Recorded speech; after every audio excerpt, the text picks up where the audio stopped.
Olá, bom dia, tudo bem? Gostaria de deixar com vocês hoje um texto que me fala sempre muito ao meu coração. É o texto lá do capítulo 1 de Tiago, versículo 5. Diz assim: alguém de vocês tem falta de sabedoria? Peça a Deus que livremente vos dará, concederá a você sabedoria. Muitos de nós às vezes nos sentimos perdidos. E tem uma história de um homem muito sábio na Bíblia, que era o segundo filho de Davi, do rei Davi. Com 15 anos, Salomão era o segundo filho de Davi. E com 15 anos, Davi já foi empossado como governador, como rei na época. E Davi ficou perdido. O significado do nome de Salomão era pacífico. Isso quer dizer que ele era um homem muito calmo, tranquilo, pacificador, que não gostava de briga, digamos assim. E Salomão ficou meio perdido, porque ele não sabia o que fazer para governar aquele povo. Com 15 anos, imagine só, uma criança. Mas ele foi recorrer ao Deus do seu pai e buscar a ele que ajudasse a governar aquele povo.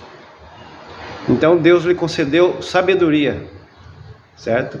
E com isso ele foi um homem muito próspero, muito rico. Infelizmente ele se perdeu pelo caminho, mas a princípio ele foi buscar sabedoria ao Deus dele, ao Deus dos seus pais. E muitas vezes nós nos encontramos perdidos porque não sabemos a quem recorrer.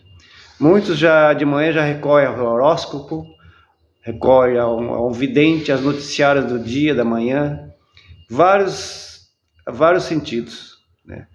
Mas muitos de nós não recorremos ao nosso Deus para nos dar um dia de paz, um dia de sabedoria, um dia de tranquilidade.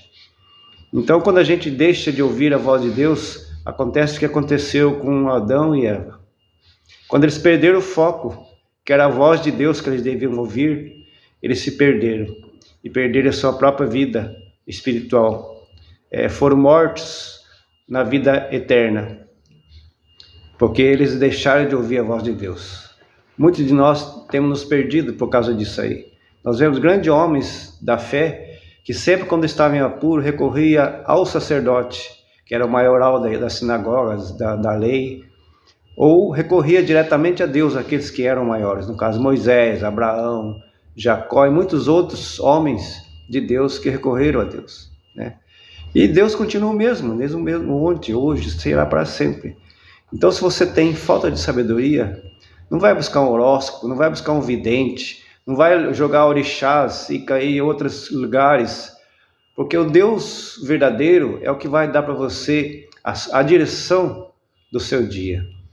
Que você pense nisso, toda manhã que você for se levantar, antes de ir para os seus afazeres, para a escola ou para o trabalho, leve os seus pensamentos a Deus, busque sabedoria, busque discernimento para que seu dia seja bom. Então, se você tem falta de sabedoria, em todo sentido da sua vida, busque a Deus em espírito e verdade, e Ele te esclarecerá e dará um dia de muita paz. Não vai te livrar das lutas, mas Ele vai com você em todas elas. Que Deus abençoe, que dê para você uma ótima semana. Amém.